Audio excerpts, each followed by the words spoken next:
अध्याय 10 भाग 4 अनंत विस्तार दृश्य 10.2 से 10:42। अनेक से एक की ओर खुलना, सभी के पीछे दिव्य सार। दृश्य। रथ के चारों ओर की हवा आवेशित महसूस होती है, मानो ब्रह्मांड स्वयं सुनने के लिए झुक रहा हो। अर्जुन की आंखें, जो पहले से ही विस्मय से चौड़ी हो गई थीं, अब श्रद्धा से चमक रही हैं।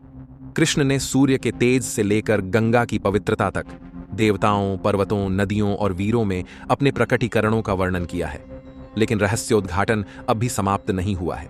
अनंत बीच में नहीं रुक सकता। अब इसका हृदय आता है, वह सार जो समस्त महानता को एक साथ समेटे हुए है। तब कृष्ण अर्जुन की ओर देखते हैं, जिसकी भक्ति गहन होकर शांति में बदल गई है। वे कहते हैं, अर्जुन, इस अनंत विस्तार की क्या आवश्यकता है? मैं अपने अस्तित्व के एक अंश मात्र से ही पूरे ब्रह्मांड में व्याप्त हूँ। उस चरमोत्कर्ष पर पहुँचने से पहले वे कुछ अंतिम रेखा चित्रों के उदाहरण प्रस्तुत करते हैं, जो हर क्षेत्र में उनकी उपस्थिति का सार प्रस्तुत करते हैं। वे स्वयं को आदि और अंत के साथ, ज्ञान और न्याय के साथ, संगीत और मौन के साथ, तेज और रहस्य के साथ एकाकार करते हैं। इन अंतिम श्लोकों के माध्यम से कृष्ण अर्जुन का ध्यान रूपों से सार की ओर, बाह्य प्रतीकों से आंतरिक स्रोत की ओर मोड़ते हैं। सूर्य, सागर, पर्वत, राशि के समक्ष उन्होंने जो अनेक उदाहरण दिए, वे सभी में प्रवाहित उसी दिव्य धारा के संकेत, प्रतिबिंब मात्र थे। अर्जुन के लिए यह अनुभव अत्यंत प्रभावशाली है। वह यह समझने लगा है कि भक्ति का अर्थ अनेक रूपों की पूजा करना नहीं, बल्कि उन सभी के पीछे विद्यमान एक ही सत्य के प्रति जागृत होना है। कृष्ण के वचन वैयक्तिक और ब्रह्मांडीय के बीच की सीमा को मिटाने लगते हैं। उसके सम्मुख मित्र, ऊपर आकाश, भीतर का हृदय, सभी दिव्य चेतना के एक ही क्षेत्र में विलीन होने लगते हैं। अब हमारे लिए ये श्लोक एक परिवर्तनकारी अंतर्दृष्टि रखते हैं। मानवता अभी भी ईश्वर को अलग अलग रूपों में खोजती है। एक मंदिर, एक पुस्तक, एक मूर्ति, एक छवि। लेकिन कृष्ण हमें एक गहन दृष्टि की ओर बुलाते हैं। ईश्वर को कुछ चीजों में नहीं, बल्कि हर चीज के माध्यम से देखने के लिए। वे हमें प्रशंसा से बोध की ओर, एक आकृति की पूजा से जागृति की ओर, सार की ओर बढ़ने के लिए आमंत्रित करते हैं। जब हम इसे सचमुच समझ लेते हैं तो अलगाव मिट जाता है। पवित्रता अब केवल कर्म कांडों तक सीमित नहीं रहती, बल्कि अस्तित्व में ही, श्वासों में, विचारों में, जागरूकता के प्रत्येक कार्य में प्रवाहित होती है। ईश्वर एक अस्तित्व न रहकर स्वयं सबका अस्तित्व बन जाता है। यह बोध संसार को कम सुंदर नहीं बनाता, यह उसे अनंत गुना अधिक सुंदर बनाता है। प्रत्येक व्यक्ति, प्रत्येक ध्वनि, प्रत्येक रचना उसी सार्वभौमिक स्तोत्र का एक छंद बन जाती है। कृष्ण अर्जुन से कहते हैं कि साधक का कार्य उस स्तोत्र को सर्वत्र पहचानना है, ताकि वह उस एक की स्मृति में रहे जो अनेकों में चमकता है। फोकस, ईश्वर कहीं दूर नहीं है, वह हर चीज का मूल है। उपासना वहीं समाप्त होती है जहां बोध शुरू होता है, जब आप ईश्वर को वस्तुओं में नहीं, बल्कि सभी के सार के रूप में देखते हैं। दृश्य 10:32। सृष्टिकर्ताओं में मैं ही आरंभ और अंत हूँ। दृश्य। कृष्ण घोषणा करते हैं, सृजनकर्ताओं में मैं आदि, मध्य और अंत हूं। विज्ञानों में मैं आत्मा का विज्ञान हूं। वाद विवाद करने वालों में मैं सत्य की खोज करने वाला तर्क हूं। तब कृष्ण अब जीवन के सभी क्षेत्रों को एक सत्य के अंतर्गत समेटते हैं। वे ही उत्पत्ति, निरंतरता और अंत के सिद्धांत हैं। आरंभ, मध्य और अंत तीन नहीं हैं, वे एक ही शाश्वत सत्ता हैं जो सृजन, पालन और संहार के रूप में प्रकट होती है। आत्मविज्ञान, अध्यात्म विद्या सभी विद्याओं का मुकुट है, क्योंकि यह बाहरी नियंत्रण की ओर नहीं, बल्कि आंतरिक स्वतंत्रता की ओर ले जाता है। और यहाँ तक कि वाद विवाद में भी, जहाँ बुद्धि अक्सर अहंकार का हथियार बन जाती है, कृष्ण वह स्पष्टता है जो सत्य की खोज करती है, विजय की नहीं। अर्जुन के लिए यह राहत लेकर आता है। कर्म और ज्ञान, संघर्ष और समर्पण के बीच का भ्रम मिटने लगता है। इस युद्ध सहित जो कुछ भी आरंभ और अंत होता है, वह सब कृष्ण के आलिंगन में है। युद्ध भूमि स्वयं दिव्य लय की अभिव्यक्ति बन जाती है। अब हमारे लिए यह श्लोक शिक्षा और संचार को नई परिभाषा देता है। सर्वोच्च विज्ञान सूचना नहीं, बल्कि उस आत्मा को जानना है जो जानती है और परिवर्तन है। जागरूकता के बिना ज्ञान अहंकार को जन्म देता है। आत्मा में निहित ज्ञान मुक्ति की ओर ले जाता है। इसी प्रकार सच्चा वाद विवाद हावी होने के लिए तर्क नहीं, बल्कि समझने के लिए संवाद है। जहाँ भी जिज्ञासा शुद्ध और बातचीत ईमानदार होती है, वहाँ कृष्ण की उपस्थिति का अनुभव होता है। हर नया विचार, स्पष्टता का हर क्षण, सीखने का हर कार्य सत्य के साथ जुड़कर दिव्य हो जाता है। फोकस, ईश्वर ही सभी शिक्षाओं का आरंभ और अंत है। ऐसे ज्ञान की खोज करें जो मुक्ति दे, न कि बढ़ाए। सत्य स्वयं गतिशील ईश्वर है। दृश्य 10-33 अक्षरों के बीच मैं एक हूँ। दृश्य, कृष्ण आगे कहते हैं, अक्षरों में मैं अक्षर हूँ, यौगिकों में मैं द्विशब्द हूँ, मैं अविनाशी काल हूँ, मैं सभी दिशाओं का सामना करने वाला औषधिदाता हूँ। तब यहाँ कृष्ण भाषा और काल में भी छिपे हुए ईश्वर को प्रकट करते हैं। अक्षर संस्कृत में प्रथम ध्वनि समस्त ध्वन्यात्मक स्पंदनों का मूल है, जिससे प्रत्येक शब्द उत्पन्न होता है। जिस प्रकार सभी ध्वनियाएं से उत्पन्न होती हैं और उसी में विलीन हो जाती हैं, उसी प्रकार समस्त अस्तित्व भी उसी से उत्पन्न होता है और उसी में लौट जाता है। काल स्वयं अनंत और निष्पक्ष है, जो यह सुनिश्चित करता है कि प्रत्येक कारण अपना परिणाम प्राप्त करे। अर्जुन के लिए यह कृष्ण की पहचान को ब्रह्मांडीय से भाषाई, कालातीत से लौकिक तक विस्तृत करता है। अब संवाद में बोले गए शब्द जीवंत लगते हैं, भाषा स्वयं दिव्य श्वास बन गई है, वाक्यों के बीच का मौन भी उपस्थिति से भर जाता है। अब आधुनिक साधक के लिए इस श्लोक के गहरे निहितार्थ हैं। ईश्वर केवल पवित्र मंत्रों में ही नहीं, बल्कि प्रत्येक उच्चारित सत्य, प्रत्येक अर्थपूर्ण शब्द, प्रत्येक मौन में विद्यमान है, जिसमें प्रेम निहित है। जब हम जागरूकता के साथ बोलते हैं तो शब्द या तो विभाजित कर सकते हैं या जागृत कर सकते हैं।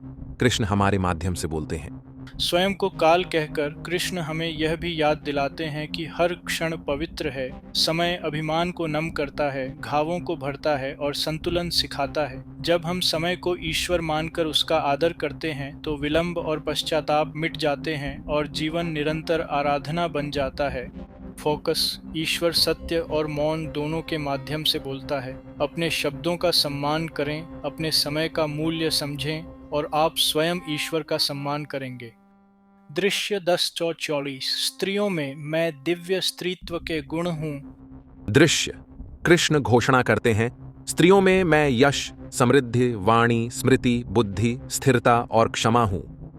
तब इस श्लोक के साथ कृष्ण दिव्य स्त्री को लिंग के रूप में नहीं, बल्कि शक्ति के रूप में, ब्रह्मांड की सृजनात्मक और धारण करने वाली ऊर्जा शक्ति के रूप में सम्मानित करते हैं। यहाँ यश का अर्थ है प्रेरणा देने वाला दिव्य तेज, समृद्धि का अर्थ है हृदय की प्रचुरता, वाणी सत्य की शक्ति है, स्मृति ज्ञान की निरंतरता है, बुद्धि विवेक है, स्थिरता भक्ति है और क्षमा प्रेम की सुगंध है।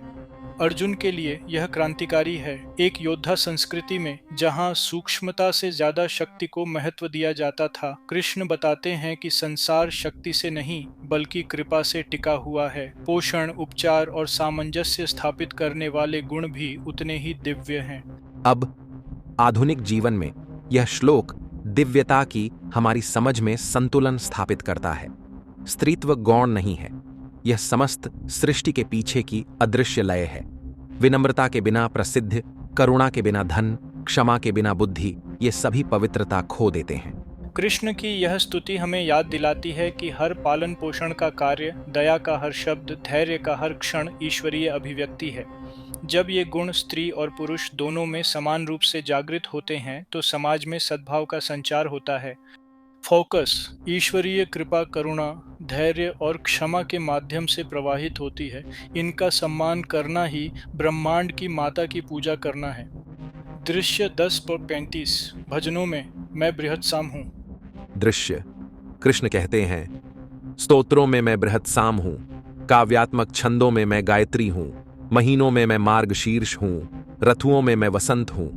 तब कृष्ण गीत लय और नवीनीकरण से जुड़े हैं। सामवेद का बृहत साम स्तोत्र स्तुति का एक ऐसा राग है जो ज्ञान और भक्ति का संगम है। गायत्री सबसे पवित्र मंत्र है जो आंतरिक प्रकाश का आह्वान करता है। मार्गशीर्ष दिसंबर जनवरी महीना फसल और कृतज्ञता का प्रतीक है, जबकि वसंत पुनर्जन्म और ताजगी का प्रतीक है।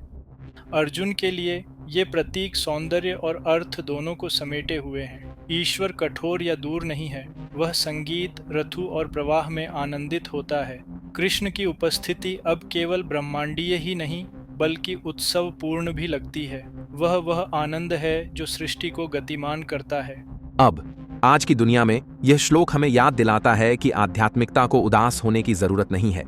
ईश्वर उत्सवों, हंसी, कविता और नवीनीकरण के माध्यम से गाते हैं।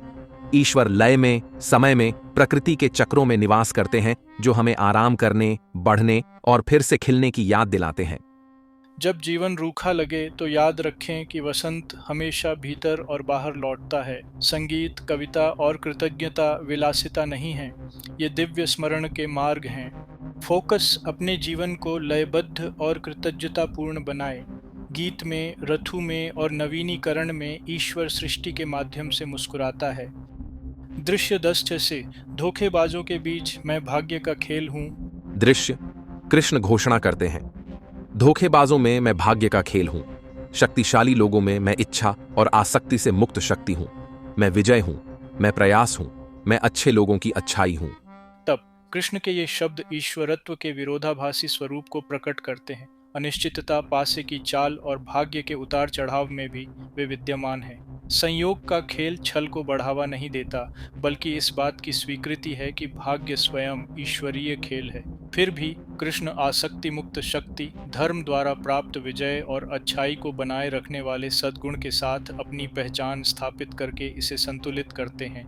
अर्जुन के लिए यह अत्यंत गहन है। जिस युद्ध को वह अराजक समझकर भयभीत था, वही अब ईश्वरीय आयोजन का हिस्सा प्रतीत होता है। धर्म के साथ जुड़कर विजय ईश्वर की सेवा बन जाती है, यहाँ तक कि समर्पण के साथ हार भी शुद्ध बन जाती है। अब यह श्लोक आधुनिक भाग्यवाद को चुनौती देता है। जीवन की अप्रत्याशितता अनुपस्थिति का प्रमाण नहीं है, बल्कि स्वतंत्रता और संयोग दोनों के माध्यम से कार्य करने वाली दिव्य बुद्धि की उपस्थिति का प्रमाण है। कुंजी है निष्ठापूर्वक कार्य करना, न कि परिणाम के प्रति आसक्त होना। कृष्ण भाग्य की भूमिका में और उस स्थिर हाथ में जो गरिमा के साथ खेल खेलता है, दोनों में मौजूद हैं। प्रत्येक ईमानदार प्रयास, अनुग्रह का प्रत्येक क्षण, अच्छाई में निहित प्रत्येक विजय, ये समय में कृष्ण के जीवित पद चिन्ह हैं। फोकस अनिश्चितता को ईश्वरीय खेल मानकर स्वीकार करें। सच्ची जीत पवित्रता से काम लेने में है, न कि परिणामों को नियंत्रित करने में। दृश्य 10 सहित वीरों में मैं अर्जुन का बल हूँ। दृश्य कृष्ण कहते हैं, वृष्णियों में मैं कृष्ण हूं, पांडवों में मैं अर्जुन हूं, राशियों में मैं व्यास हूं, कवियों में मैं उष्णा हूं। फिर कृष्ण अब दिव्य अभिव्यक्ति को साकार करते हैं। वे स्वयं को न केवल दिव्य देवताओं के साथ, बल्कि स्वयं अर्जुन के साथ भी एकाकार करते हैं। यह गहन है। वही दिव्यता जो ब्रह्मांड को गतिमान करती है, अपने भक्त के हृदय को भी गतिमान करती है। अर्जुन के रूप में कृष्ण का अर्थ है कि ईश्वर मानवीय साहस के माध्यम से कार्य करते हैं, जब वह धर्म के साथ संरेखित होता है। वेदों और महाभारत के संकलनकर्ता व्यास अभिव्यक्ति में दिव्य ज्ञान का प्रतिनिधित्व करते हैं, जबकि उशंस शुक्राचार्य रचनात्मक प्रतिभा और अंतर्दृष्टि के प्रतीक हैं। अर्जुन के लिए यह क्षण सेवक और स्वामी के बीच की सीमा को मिटा देता है। यह बोध जागृत होता है कि उसका साहस, उसकी बुद्धि, उसका अस्तित्व कृष्ण से अलग नहीं, बल्कि उनकी अभिव्यक्तियां हैं। युद्ध भूमि अब बाहरी नहीं रही, वह आंतरिक क्षेत्र बन जाती है, जहां दिव्य इच्छा मानव हाथों के माध्यम से गति करती है। अब यह श्लोक हमें याद दिलाता है कि ईश्वरत्व दूर नहीं है, वह मानवीय माध्यमों से कार्य करता है। जब आप भय के बावजूद सत्य के लिए खड़े होते हैं, जब आप संदेह के बावजूद ज्ञान की बात करते हैं, जब आप अव्यवस्था के बावजूद सौंदर्य का सृजन करते हैं, तो कृष्ण आपके माध्यम से प्रवाहित होते हैं। ईश्वर आपकी जगह नहीं लेते, वे आपके सर्वश्रेष्ठ स्वरूप के माध्यम से स्वयं को प्रकट करते हैं।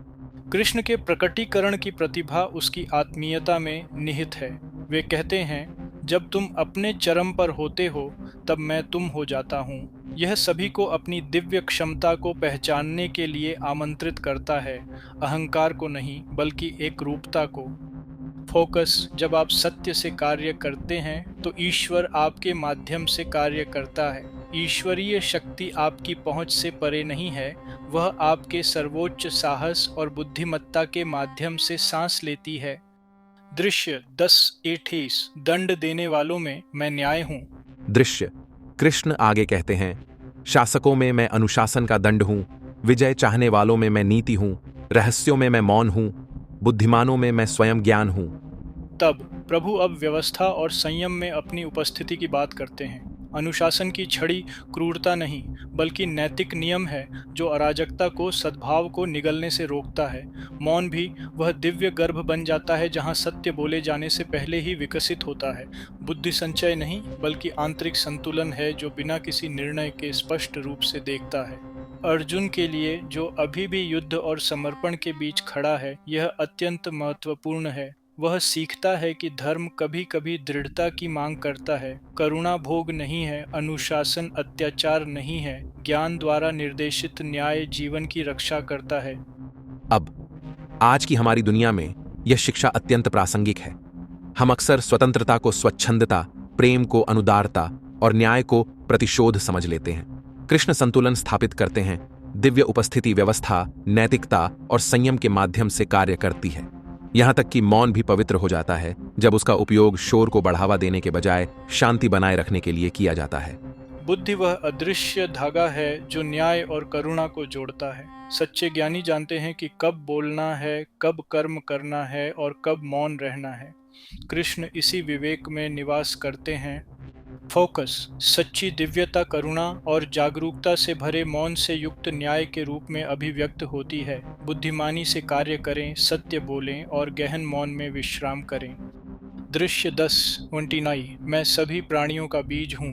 दृश्य कृष्ण घोषणा करते हैं, हे अर्जुन, मैं सभी प्राणियों का मूल बीज हूं। कोई भी चर या अचर प्राणी मेरे बिना अस्तित्व में नहीं रह सकता। तब यह कृष्ण के सबसे व्यापक रहस्य उद्घाटनों में से एक है। हर चीज जो जीवित है, गतिमान है या बस अस्तित्व में है, उसमें उनका सार समाहित है। ईश्वर कोई दूरस्थ रचयिता नहीं है जिसने कभी संसार को घुमाया हो। वह निरंतर विद्यमान बीज है जो प्रत्येक अणु और विचार को पोषित करता है। जीवन केवल ईश्वर द्वारा निर्मित नहीं है बल्कि ईश्वर का प्रकटीकरण है। अर्जुन के लिए यह सत्य अलगाव के अंतिम अंशों को मिटा देता है, यहाँ तक कि उसके शत्रु कौरव भी मूलतः दिव्य हैं। मैं बनाम वे, पवित्र बनाम अपवित्र का द्वैत मिट जाता है। संत से लेकर पापी तक प्रत्येक प्राणी एक ही मूल से विकसित होता है। यह बोध न्याय को करुणा में बदल देता है। अब आधुनिक शब्दों में यह श्लोक आध्यात्मिक पारिस्थितिकी का आधार है। पवित्रता केवल स्वर्ग में ही नहीं है, यह प्रत्येक कोशिका, वृक्ष और प्राणी में व्याप्त है। जब हम सभी में एक ही दिव्य तत्व को पहचान लेते हैं तो शोषण अकल्पनीय हो जाता है और श्रद्धा स्वाभाविक हो जाती है। यह शिक्षा अस्तित्वगत चिंता का भी समाधान करती है। आप कोई दुर्घटना नहीं हैं, आप ईश्वरीय इच्छा की निरंतरता हैं। वही बुद्धि जो आकाश गंगाओं का संचालन करती है, आपके हृदय की धड़कन को नियंत्रित करती है। जब आप इस जागरूकता में जीते हैं तो भय विलीन हो जाता है और उद्देश्य जागृत होता है। फोकस प्रत्येक प्राणी ईश्वर का बीज है। अपने दिव्य मूल को याद रखें और आप फिर कभी खुद को छोटा या अलग महसूस नहीं करेंगे। दृश्य 10:40 मेरी महिमा का कोई अंत नहीं है। दृश्य कृष्ण मुस्कुराते हुए कहते हैं, मेरी दिव्य अभिव्यक्तियों का कोई अंत नहीं है। मैंने जो कुछ तुम्हें बताया है वह मेरी विशालता का एक छोटा सा अंश मात्र है। तब अनगिनत उदाहरण प्रस्तुत करने के बाद कृष्ण अर्जुन के मन को धीरे से विनम्र करते हैं। अनंत को सूचीबद्ध नहीं किया जा सकता। शब्द केवल सागर की रूपरेखाएं ही बना सकते हैं। उनका स्वर करुणामय है, मानो कह रहे हों, यह विशाल सूची भी एक बूंद मात्र है। अर्जुन के लिए इससे श्रद्धा और गहरी हो जाती है। बुद्धि अब विशालता के आगे नतमस्तक हो जाती है। ईश्वर को सूचियों, शास्त्रों या प्रतिमाओं तक सीमित नहीं किया जा सकता। जिस क्षण हम सोचते हैं कि हमने ईश्वर को पा लिया है, हम उसे खो देते हैं। अब यह श्लोक आध्यात्मिक अहंकार के विरुद्ध एक चेतावनी है। ज्ञान चाहे कितना भी विशाल क्यों ना हो, अधूरा है। हर धर्म, हर दर्शन अनंत के एक अंश मात्र को ही छूता है। यह जागरूकता आस्था को कम नहीं करती बल्कि उसे शुद्ध करती है। विनम्रता आराधना बन जाती है, आश्चर्य ज्ञान बन जाता है। जब आपको यह एहसास हो जाता है कि ईश्वरत्व अक्षय है तो जिज्ञासा श्रद्धा में बदल जाती है। आप यह पूछना बंद कर देते हैं कि ईश्वर कितना बड़ा है और फुसफुसाने लगते हैं कि प्रेम कितना विशाल है। फोकस अनंत को समाहित नहीं किया जा सकता। सच्चा ज्ञान विनम्रता है, यह जानते हुए कि हम जो समझते हैं वह दिव्य अग्नि की एक चिंगारी मात्र है। दृश्य 10:41 जहाँ कहीं महानता है वहाँ मैं हूँ। दृश्य कृष्ण समझाते हैं, जो भी प्राणी महिमावान, सुंदर या शक्तिशाली है, उसे मेरे तेज की एक चिंगारी समझो। तब यहाँ कृष्ण उस लेंस की कुंजी देते हैं जिसके माध्यम से अब अर्जुन को संसार को देखना होगा। लोगों, प्रकृति या कला में उत्कृष्टता, सौंदर्य या महानता का प्रत्येक उदाहरण उनकी प्रतिभा का एक अंश है। समस्त महानता उनके अस्तित्व में सहभागिता है। अर्जुन के लिए यह बोध हमेशा के लिए उसकी धारणा बदल देता है। देवताओं के प्रति जो विस्मय उसे कभी था, वह अब जीवन तक फैल गया है। हर नायक, हर संत, हर कलाकार कृष्ण के प्रकाश को प्रतिबिंबित करने वाला दर्पण बन जाता है।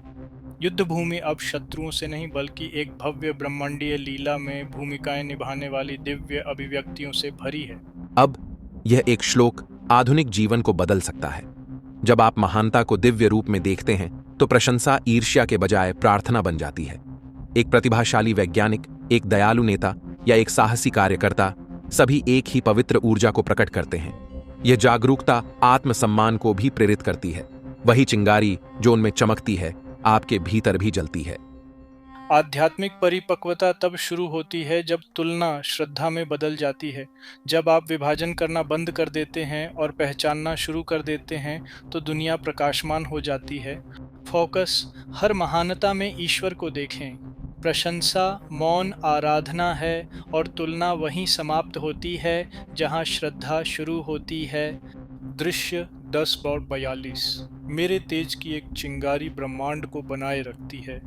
दृश्य कृष्ण निष्कर्ष देते हैं, लेकिन हे अर्जुन, इस विस्तृत ज्ञान की क्या आवश्यकता है? अपने तेज की एक चिंगारी से मैं इस संपूर्ण ब्रह्मांड में व्याप्त हूं और इसे धारण करता हूं। तब रहस्योद्घाटन पूर्ण चक्र में आता है। अनगिनत अभिव्यक्तियों को सूचीबद्ध करने के बाद कृष्ण अब पर्दा हटाते हैं। हम जिसकी भी प्रशंसा करते हैं, जिससे डरते हैं, जिससे प्रेम करते हैं या जिसका अनुभव करते हैं, वह सब उनके अस्तित्व के एक अंश मात्र से ही संचालित होता है। यह संपूर्ण ब्रह्मांड अपने अरबों तारों, विशाल महासागरों और मनो सहित अनंत की एक सांस मात्र है। अर्जुन के लिए यह बोध विस्मय और शांति दोनों लाता है। उसके पहले के प्रश्न, मुझे कैसे कार्य करना चाहिए, क्या सही है और क्या गलत, अब छोटे लगते हैं। जब अनंत सर्वत्र विद्यमान है तो फिर डरने की क्या बात है। वह समझने लगता है कि समर्पण दुर्बलता नहीं है, यह समस्त शक्ति के स्रोत के साथ एकाकार होना है। अब यह श्लोक आध्यात्मिक दृष्टि का सार है। ईश्वर केवल अस्तित्व में नहीं है, वह स्वयं अस्तित्व है। हम जो कुछ भी देखते हैं वह उसी एक की अभिव्यक्ति है। इसका उद्देश्य संसार से बचना नहीं, बल्कि उसके आर पार देखना है और इस जागरूकता के साथ जीना है कि प्रत्येक कण, व्यक्ति और घटना ईश्वरीय बुद्धि द्वारा समर्थित है। शोर और अराजकता से भरी इस दुनिया में यह शिक्षा परिप्रेक्ष्य को पुनर्स्थापित करती है। ब्रह्मांड यादृच्छिक नहीं है, यह दीप्तिमान है। आप तुच्छ नहीं हैं, आप ईश्वर के अनंत गीत का हिस्सा हैं। फोकस संपूर्ण ब्रह्मांड ईश्वर की एक चिंगारी से संचालित है। उस सत्य को, अपने अहंकार को नम्र करें, अपने भय को शांत करें और अपने हृदय को श्रद्धा से भर दें। समापन सारांश अनंत विस्तार। दृश्य अब यह संवाद अध्याय 11 के ब्रह्मांडीय दर्शन के पूर्ण सूर्योदय से पहले की भोर की किरण की तरह चमक रहा है। कृष्ण के वचनों ने अर्जुन की समझ को रूप की पूजा से सार की अनुभूति की ओर, विश्वास से उत्पन्न भक्ति से, ज्ञान से उत्पन्न दृष्टि की ओर पूरी तरह से बदल दिया है। तब अध्याय 10 में कृष्ण की अंतिम शिक्षाएं सभी धागों को एक सूत्र में पिरोती हैं। उन्होंने स्वयं को समस्त सृष्टि के स्रोत, 10 तुरीति, भाषा, ज्ञान और काल के सार, 10 तुरीति, कृपा और करुणा के गुणों, 10 तुचोति, स्तोत्रों और रथुओं की लय, 10 पिपीतीस और अनिश्चितता के भीतर छिपी शक्ति, 10 टिटिपिंग के रूप में प्रकट करके शुरुआत की। फिर उन्होंने इस रहस्योद्घाटन को अंतर्मुखी कर दिया और अर्जुन को दिखाया कि उसका अपना साहस और ज्ञान दिव्य प्रतिबिंब है। 10 थीसी, न्याय, मौन और विवेक पवित्र साधन है। 10 टेट, सारा जीवन उन्हीं के बीच से उत्पन्न होता है। 10 टी और उनकी अभिव्यक्तियां अनंत हैं। 10 चाली। अंत में उन्होंने ब्रह्मांडीय चरमोत्कर्ष प्रस्तुत किया। जहाँ कहीं भी महानता है वह वही है, 10 पौड़ियों, और यह विशाल ब्रह्मांड उनके तेज की एक चिंगारी मात्र से संचालित है, 10 पौड़ियों।